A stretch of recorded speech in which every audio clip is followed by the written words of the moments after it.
So the next session is one that has been anticipated by a lot of people. And I hope we get the panelists up here. Eric Savitz, who's the San Francisco Bureau Chief for Forbes, is going to moderate it. He's a great guy to do it. This issue of these four internet colossi and what's going to happen to them. Alec? Steve? This is so hard. Good to see you. So I think it's a fascinating subject, a little more down in the trenches of the industry, but I think a bunch of issues that will affect many of the other issues we're talking about here today. So Eric. Thanks very much, David. Here you have them, the four internet colossi right in front of you. I want to introduce my panelists, starting with Alec Ellison, who's the vice chairman at Jefferies & Co., the investment bank. He's been an investment banker for 30 years. Steve Hasker, who is the president, he's got a big title, president of Global Media Products and Solutions at Nielsen, which basically means he is the king of Nielsen ratings. And Mark Mahaney, who is, for 15 years, been one of the one of the top analysts on on Wall Street on the internet industry. Recently left Citigroup. This is it's a great panel, and it's a really good topic. We get to talk about four companies that increasingly are in each other's business: Google, Amazon, Apple, and Facebook. We're going to talk a little bit about why we're picking those four, and then also about some of the ones we didn't pick. Alec, you want to take why do you think these four? What makes them unique? Well, that's a great question. I think they are all four true platform companies. To varying degrees, they're playing in commerce, they're playing in media, they're playing in web services. Most of them either have or are rumored to have a hardware product, either a smartphone or a tablet, to deliver media and commerce capability. And they have in not all cases, but most cases, a platform for developing applications. So that gives them a defensibility and also an offensive capability to continue to expand into other areas. Are there is there something about them that gives them extra sort of distance between them and the sort of the next set of players? Distance with the next set of players. Well, you already alluded to the one that's conspicuously absent is Microsoft. And it's hard to argue that there's significant distance, certainly not in market cap. Two of them have market caps that are in the hundreds of billions. One is at 100 and one is at 50 and rising. So I wouldn't say distance per se, but it's more the range of capabilities that they each have that gives them both this offensive and defensive position in the technology industry. Mark, how do you think about this set of companies and the way they compete? Is there something unusual about this moment in time with this set of companies, or have we seen this kind of thing before where you've got a dominant core set of players? I don't think there's anything unusual about this period of time, but at least three of them, probably Apple too, have established very deep competitive moats around their business. The ability for a new company to start up now and go through multiple years of losing money to establish a distribution retail network like Amazon has, that's very hard to see replaced today. Facebook is a network effects company. Now, people may start trailing off of Facebook. They may become less enamored with it, but it's very hard to see a social network with a billion people recreated in the next 5 years. And Google, the amount of money that they spent developing search, perfecting and improving their search algorithms.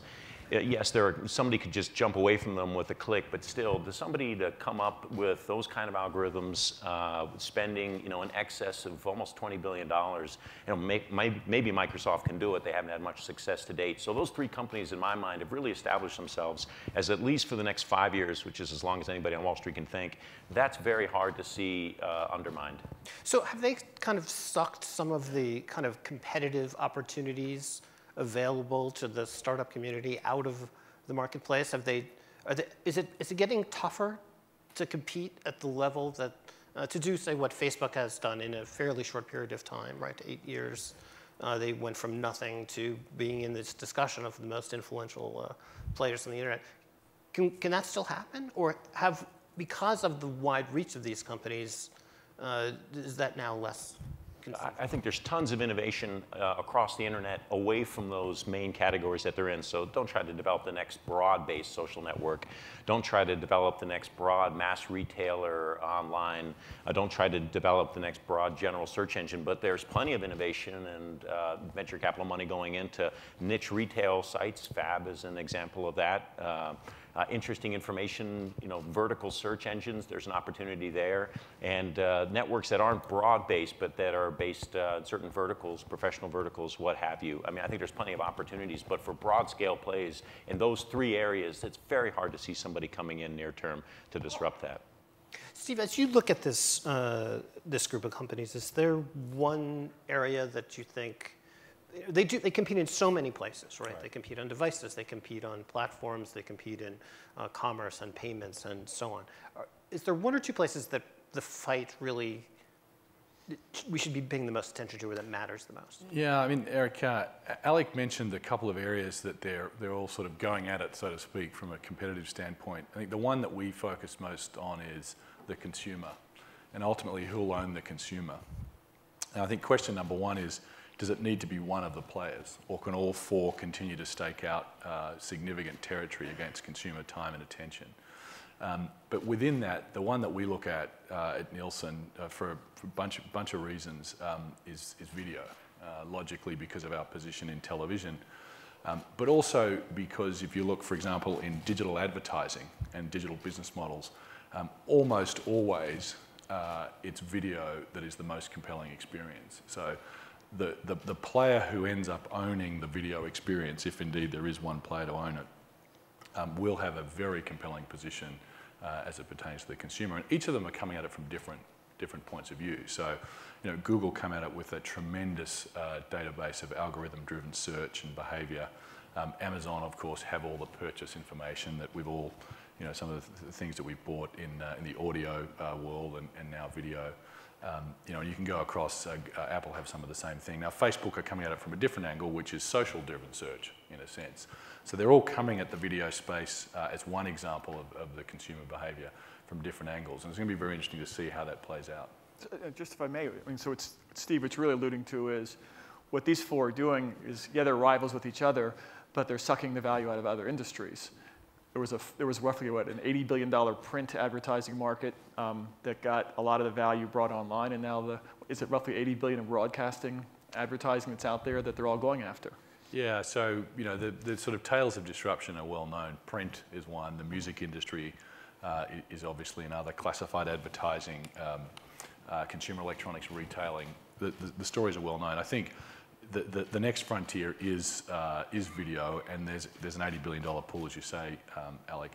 The question that I think many people ask is, will the four, one of the four, all of the four, get the access that they need to the most compelling video content? And the most compelling video content is that which the hardest to reach, most valuable audiences find compelling.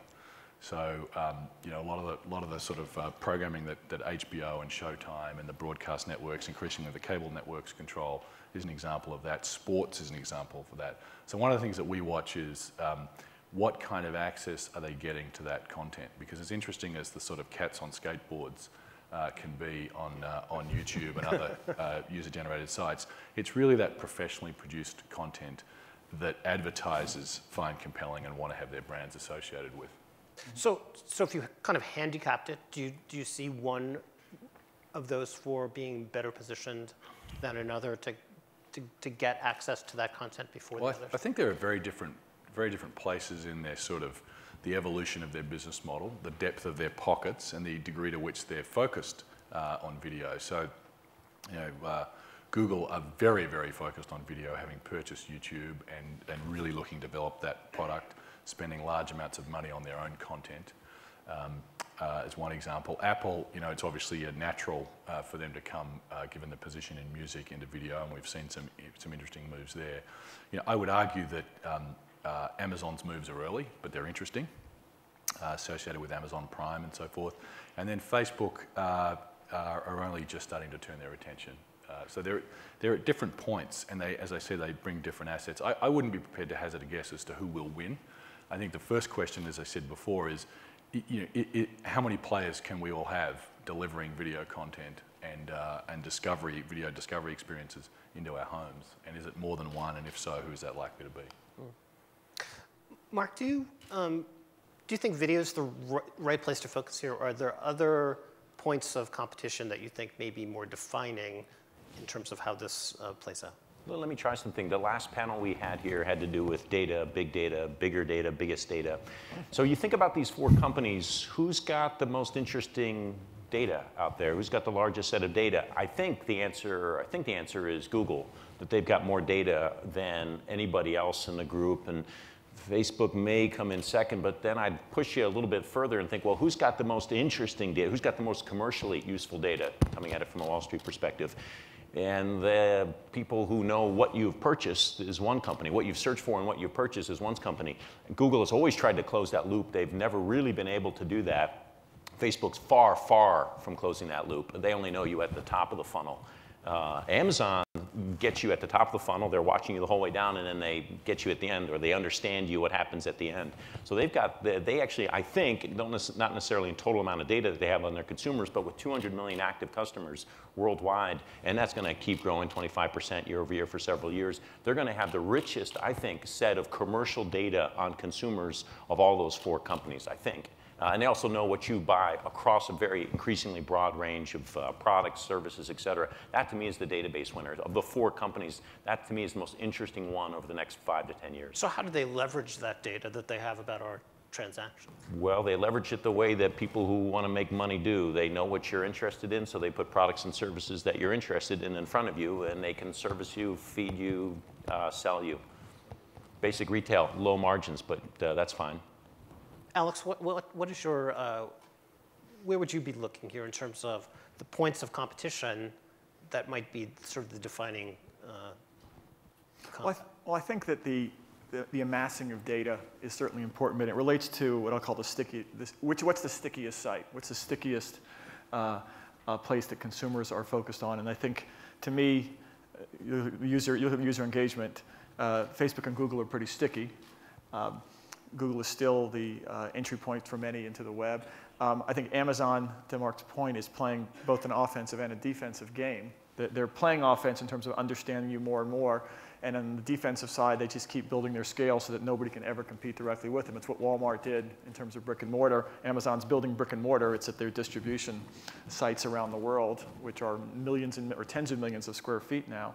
So I think stickiness is key, and then, which, if you look at those 3, Apple, I think, is the weakest from a stickiness perspective. It's got the most, quote, valuable brand. It's the most valuable company in the world, but it has to maintain its innovation edge in order to continue its position in the marketplace. So do you... Just to add to that, I think the other thing that is probably obvious to everyone, but 2 of the 4 players have increasingly valuable real estate in a mobile environment. Right, with operating systems that are becoming more and more pervasive as every day goes by. So, it's not to say that the other 2 can't catch up in that direction, but the other 2 have some challenges to do so.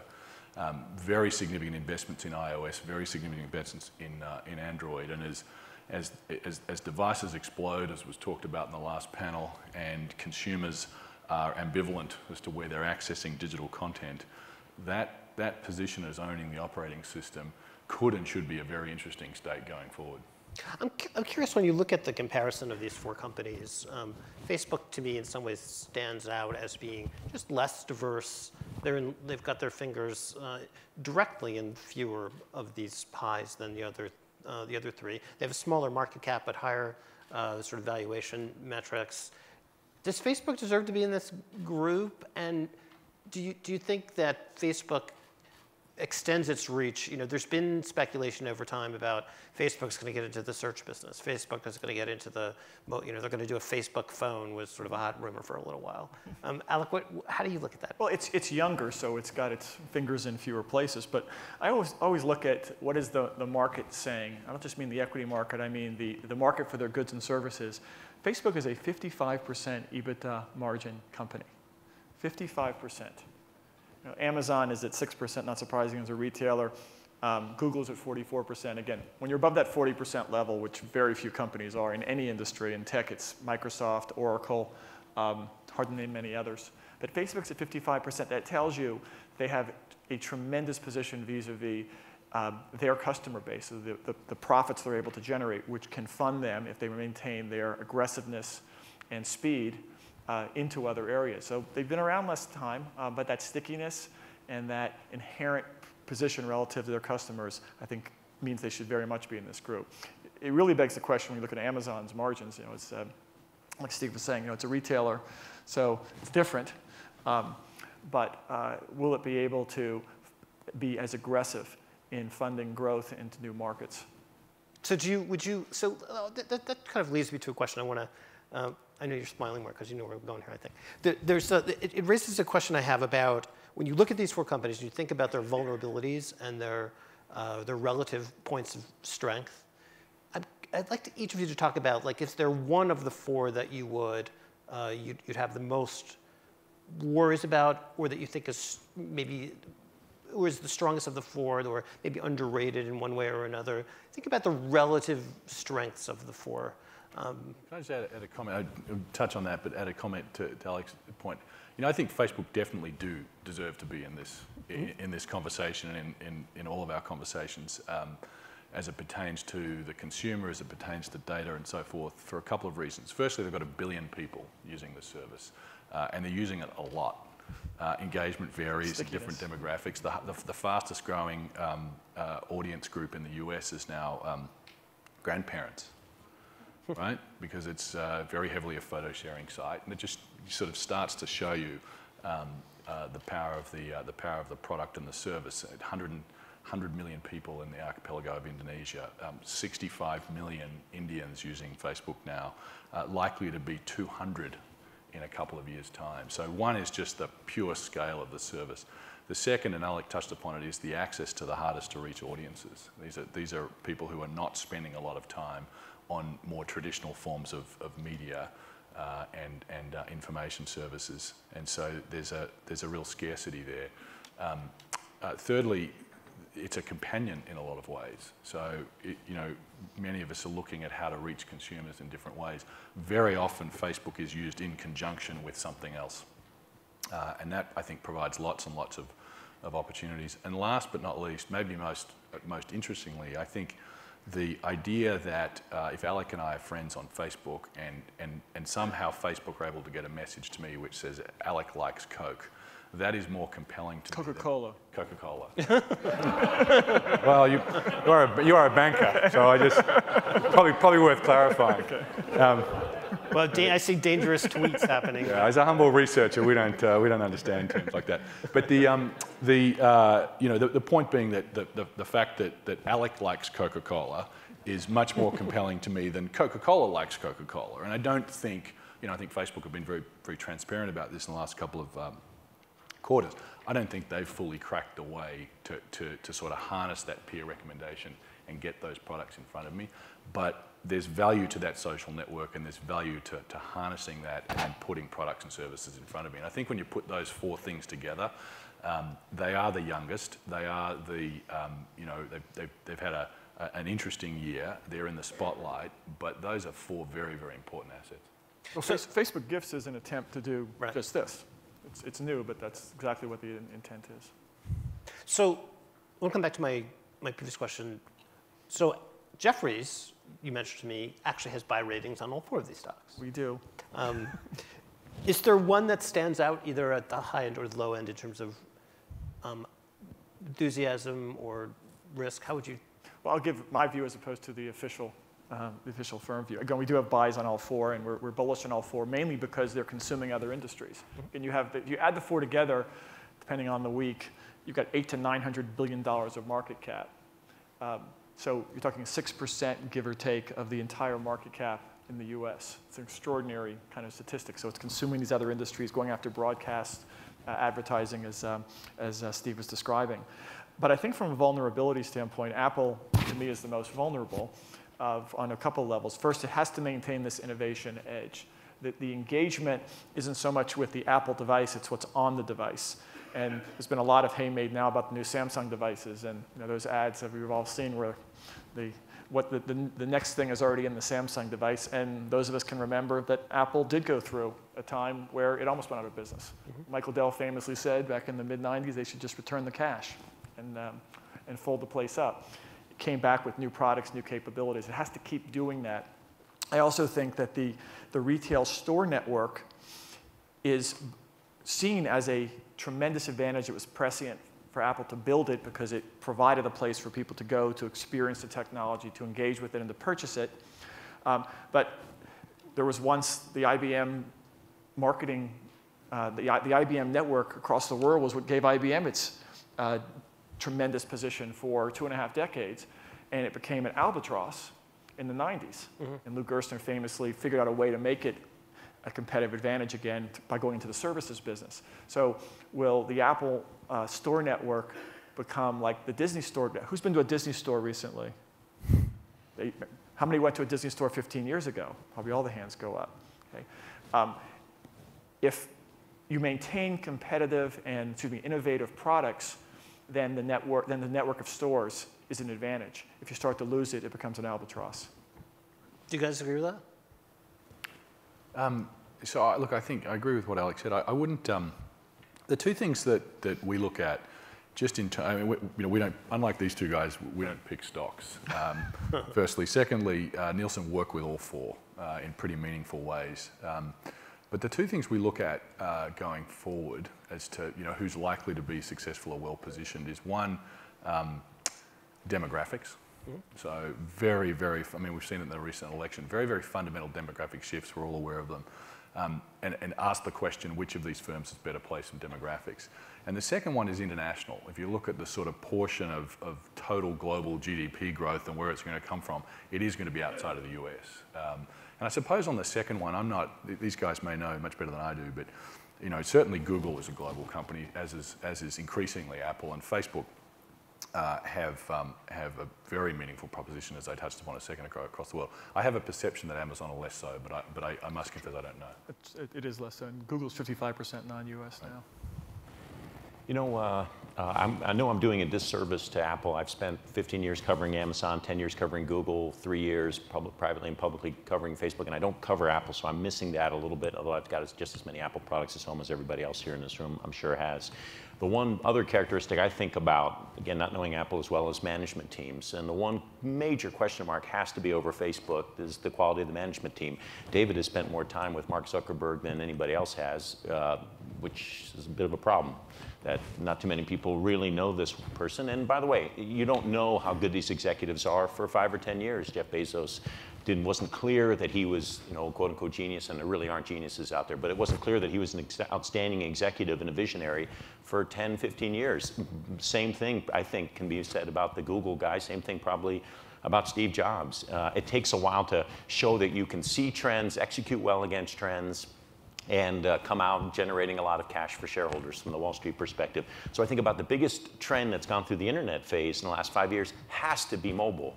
The fact that we've gone from mobile usage being less than 1% of total usage to 20 to 30% in some cases, and even higher. That major trend, and I look at what Apple has done. Apple and Google drove that trend and fully exploited that trend. Those two management teams deserve so much credit for that. Amazon, too, to some extent, with these Kindle devices, they changed the way that people read books. More than 50% of all books now are on e-reader devices. Amazon drove that trend, and they're actually a huge beneficiary of mobile. The question I have about Facebook is, I think Facebook's margins are too high. This company needs to be much more into investment mode than it is now, because there's a lot of opportunities, but they don't really know what the future is. I think we got proof of that during the IPO process when they couldn't even figure out the next quarter or two.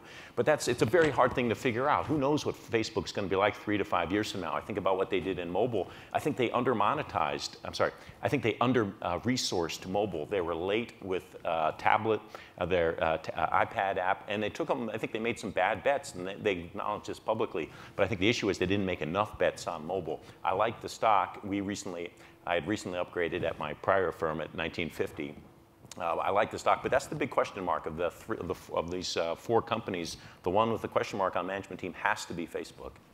And is there one, and I know, Mark, that you talked something about Amazon. I mean, I can't help thinking that in some ways that Amazon is the one that is a little bit under, kind of the underrated player here in some ways. Now, they have a high market, high valuation for their stock. That's always been the case for Amazon. Mm-hmm. But when you look at the opportunities that Amazon has, and you look at the successes they've had in stretching their business, and in particular, their willingness to lose money as they introduce new businesses, are they maybe like the most dangerous competitor in some ways of the group? They're probably the most disruptive company of those four, I think. So they're in 5 or 6 businesses now. Core retail, they're a marketplace like eBay. They're a devices company. They're a content company. They're a cloud infrastructure company. You hear IBM putting out press releases about how its products compete with Amazon. What? How did that come about? And then finally, they could be an advertising company. Amazon certainly has the traffic with which and the knowledge of the users who are coming to the site to monetize those interactions with advertising if they want to. And almost all of those categories, or at least in 3 of them, they're demonstrably gaining market share. And they're run by the same management team. I think a low price, low-cost strategy works pretty well for the long term. You really develop very sustainable moats around the business when you run it at low margins. Very few companies want to come into Amazon's core business and try to compete with them at 1%, margins, 2% margins. That's unattractive to most investors. So I want to come back to, in essence, the formation of the basis of this panel. The first time I heard anybody talk about these 4 as sort of the Fantastic Four or the Fab Four, not counting the original Fab Four, it was phrased by Eric Schmidt. I think it was at maybe at the All Things D conference maybe, and he talked about the 4, and then he specifically left Microsoft out. And I wonder if we've kind of let one of the players form the basis of the discussion in a funny way. And I wonder if you could talk a little bit about Microsoft. Why are we not talking about Microsoft? Microsoft plays in mobile, they play in tablets, they play in content, and they play in many of the places where where all of these guys are. Plus, they've got giant piles of cash, and they have more revenue than, well, not more than revenue than Apple, but more revenue than the other players. How do you guys think about Microsoft, and should they be part of this conversation? I think they were omitted because, well, there's obviously an agenda that Eric Schmidt had in omitting them, but there is a distinction in that all 4 of these have a degree of consumer engagement. We've discussed that it varies, but they all have a significant amount of engagement and stickiness, whereas Microsoft's stickiness is much more in the enterprise. Microsoft makes over 100% of its profit from Windows and Office. And we're all familiar with Office, but it's not in the consumer world, and so that's why they get left out. Have they been making moves to enter this group or be seen in that? Absolutely, through Windows Mobile, but it's the number 3 or 4 mobile operating system, and it's hard to expect there are going to be more than 2 that win. It's recently into hardware now for the first time, literally in the last several months. Surface looks like a great product. We'll see what the sales are over the holiday season, and again, entering with a phone as well. So that's why they were omitted, but it's not that they can't potentially enter the group. They've just been less consumer-oriented. Steve, I'm curious what you think, because in video, they have a play, particularly with Xbox. Yeah. And so maybe you can talk a little bit about that. Yeah, I mean, we also work with Microsoft. I think we share their excitement about the Xbox as a platform. I think if you look at the number of installed Xboxes with a two-way capability, you're talking about the largest or second largest cable MSO in the country. The question is whether they can then segue that into a really interesting position to own that consumer across all kinds of different experiences. At the moment, they have obviously started in the video game experience, and they're starting to do that. The Xbox devices are multifunctional. They're beefing them up with every release. So that to us looks like the most interesting sort of piece of real estate they have in the home. And the question is, what is the interactivity with the Surface, and how do they work that through so that they provide a consumer with a seamless experience, and they can start to sort of stake out that position. Mark, were you recommending Microsoft? I never covered Microsoft. And I think it gets out of the Fab Four just because it's more enterprise-oriented. That's probably unfair. Probably should be in there. Okay. So if you look out, let's say 3 years from now, we're at Techonomy year 6, David? 5? Three? Three. Okay. So we'll be back in the desert again. Is there a company that is threatening to nose its way into the discussion? Is there another company that maybe they're not quite there yet, but that could be part of this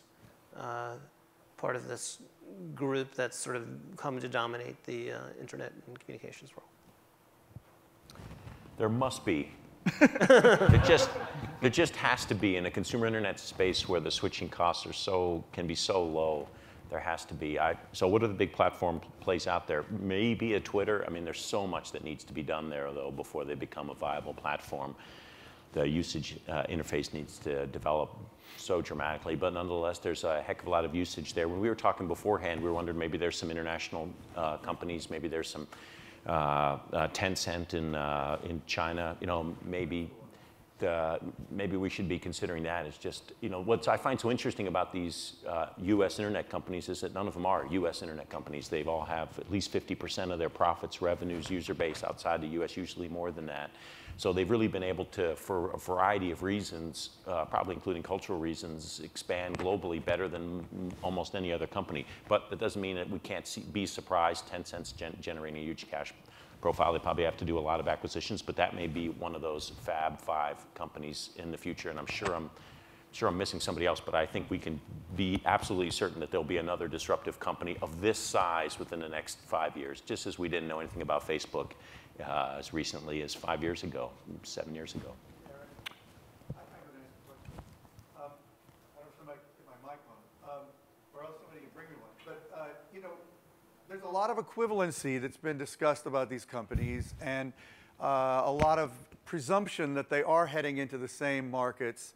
And yet there's one company that is highly differentiated in a key way, which is that Google is the only one that has been prosecuted for antitrust. And it's been prosecuted in many geographies. And none of the other three have been subjected to that. So the question is kind of, I guess, should some of the others potentially face that? Or is it illogical for Google to face it? Or perhaps the third opportunity to answer is Google unduly concentrated in one business, and therefore that's why it is justifiably the only one facing this? Because to me, it's a very interesting question. If these companies should be talked about in the same breath, that it's such a big difference.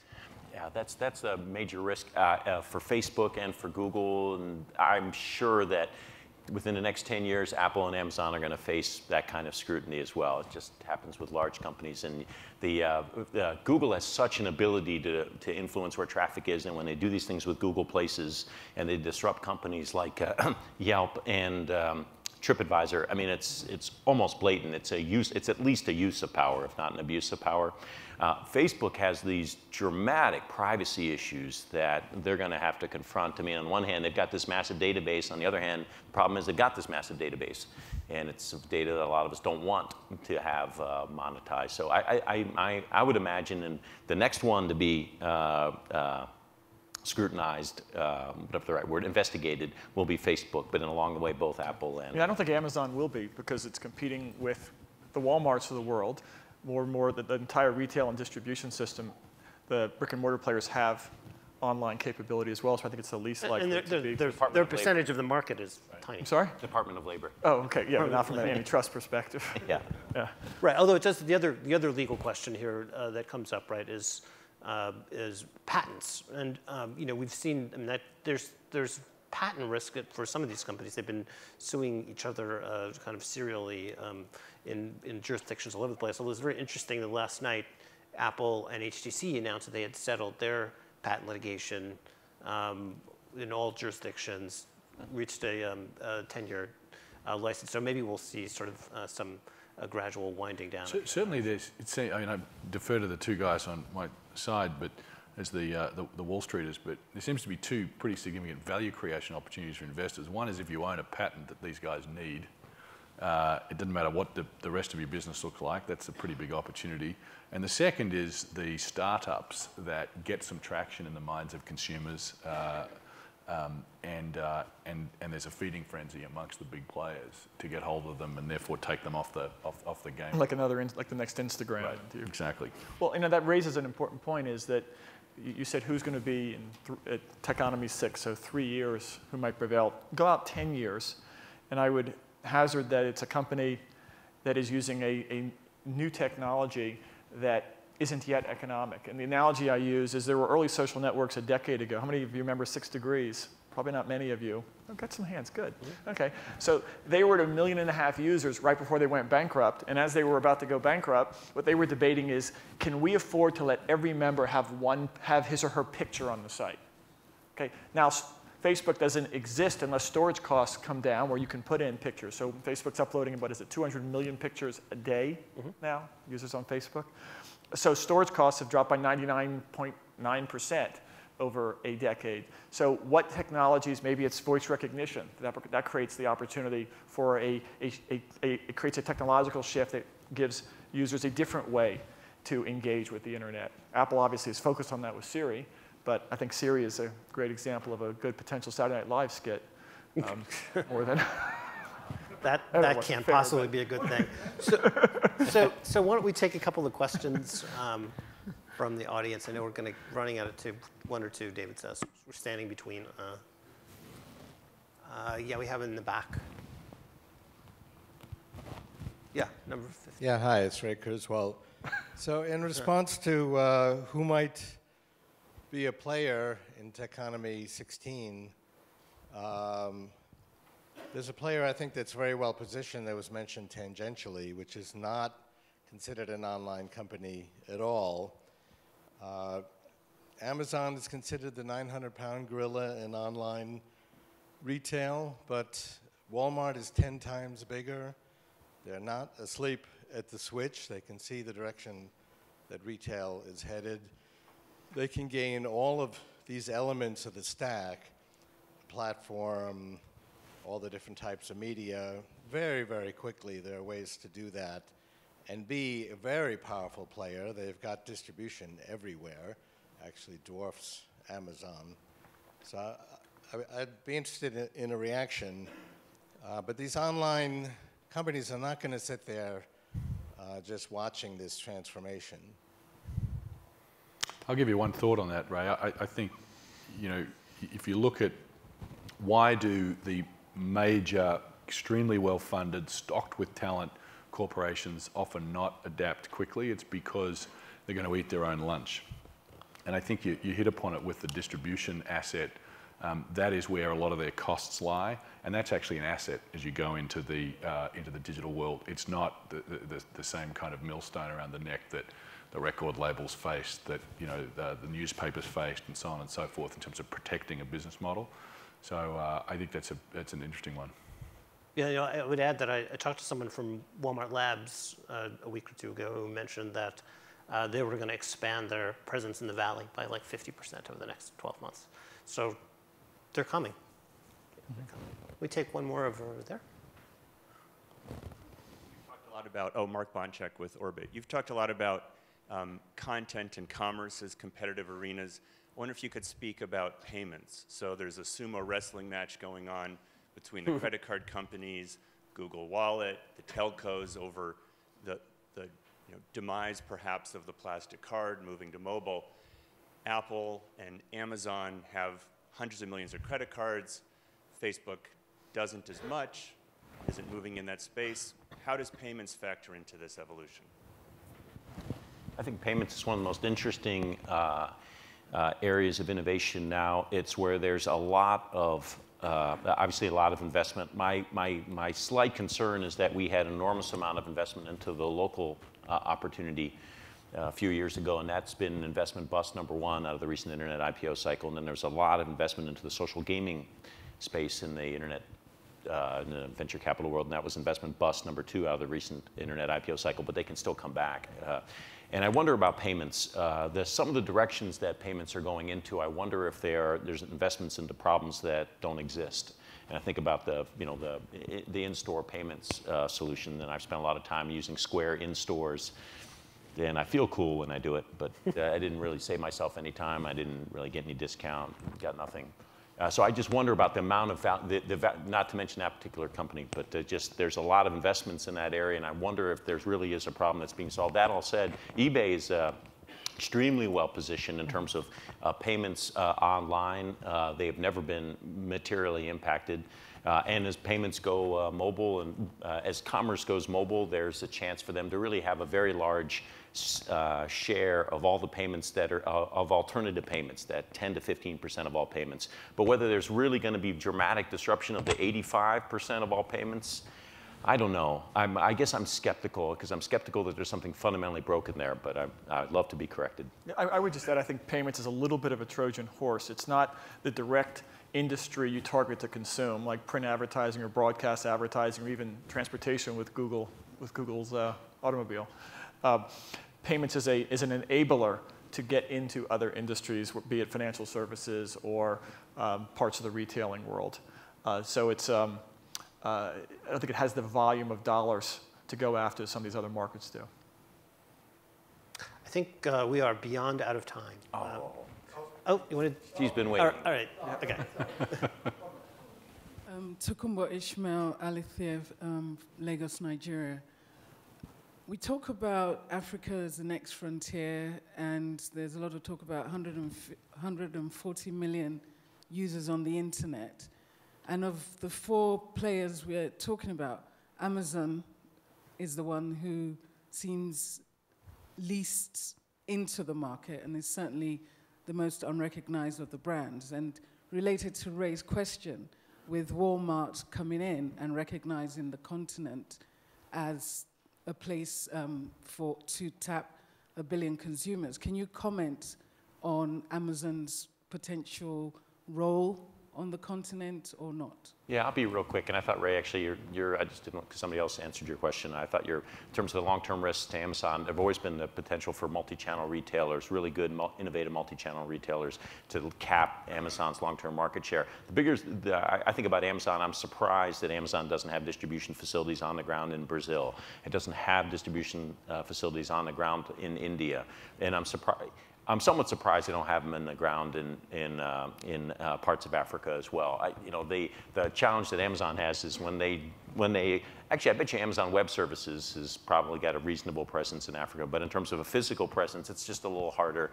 You got to figure out I guess you need good payments solutions live in whatever the market is, and you need decent infrastructure. And I know that means a lot of markets are near-term off the market, but for a company that's as long-term oriented as Amazon, I'm actually surprised they haven't made more of an effort in some of those markets, including Africa.